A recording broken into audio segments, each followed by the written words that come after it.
dan desain organisasi. Pengertian struktur dan organisasi. Struktur organisasi adalah bagaimana pekerjaan dibagi, dikelompokkan, dan dikoordinasikan secara formal. Desain organisasi, menurut Ivan Šević, mendefinisikan sebagai proses penentuan keputusan untuk memilih alternatif kerangka kerja jabatan, proyek pekerjaan, dan departemen. Keputusan manajerial. Pengambilan keputusan adalah proses identifikasi masalah dan pengambilan keputusan bagaimana suatu cara organisasi menyelesaikan masalah, mengalokasikan sumber daya, dan meraih sasaran. 4 keputusan manajerial sebagai bentuk struktur organisasi. 1. Pembagian kerja. 2. Pendelegasian kewenangan. 3. Pembagian departemen. 4. Rentang kendali adalah jumlah bawahan yang melapor kepada atasan. 3 dimensi struktur organisasi. 1. Kompleksitas, merujuk pada tingkatan diferensiasi yang ada di dalam sebuah organisasi.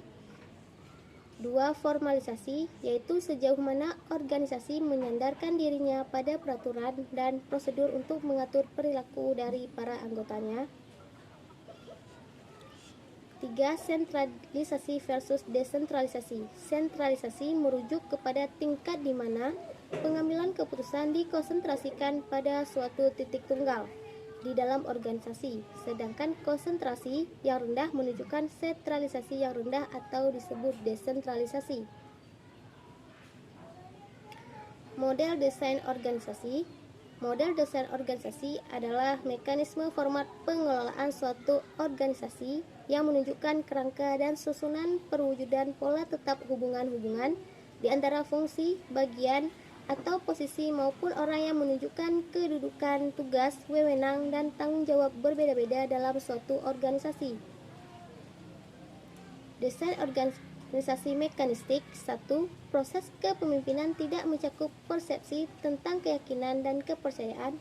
2. Proses motivasi hanya mengedepankan motif fisik, rasa aman, dan ekonomi melalui perasaan takut dan sanksi.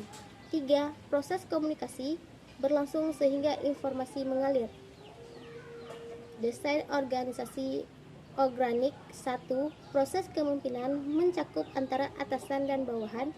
2. Berusaha menimbulkan motivasi dengan metode partisipasi. Perubahan dan pengembangan organisasi. Perubahan organisasi adalah suatu variasi dari cara-cara yang telah mapan, yang selama ini berlangsung dalam organisasi dan dipergunakan serta ditaati oleh organisasi dalam melakukan aktivitasnya, dan berbeda dari apa yang selama ini ada dan telah berlaku dalam organisasi. Faktor internal. 1. Perubahan kebijakan lingkungan. 2. Perubahan tujuan.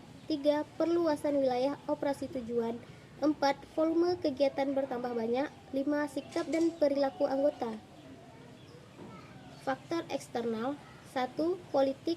2. Hukum. 3. Kebudayaan. 4. Teknologi. 5. Sumber daya alam. 6. Demografi. 7. Sosiologi. Langkah-langkah perubahan organisasi. 1. Mengadakan pengkajian. 2. Mengadakan identifikasi. 3. Menetapkan perubahan. 4. Menentukan strategi. 5. Melakukan evaluasi. 6. Mengadakan perubahan struktur organisasi. 7. Mengubah sikap dan perilaku pegawai. 8. Mengubah tata aliran kerja. Pengembangan organisasi. Pengembangan organisasi adalah suatu pendekatan sistematik, terpadu, dan terencana untuk meningkatkan efektivitas organisasi serta memecahkan masalah-masalah yang merintangi efisiensi pengoperasian pada semua tingkatan. Perencanaan strategi pengembangan organisasi. 1. Menetapkan tujuan. 2. Merumuskan keadaan saat ini. 3. Mengidentifikasi segala kemudahan dan hambatan. 4. Mengembangkan rencana untuk pencapaian tujuan. Sekian pemaparan dari saya. Wabillahi taufiq wal hidayah. Wassalamualaikum warahmatullahi wabarakatuh.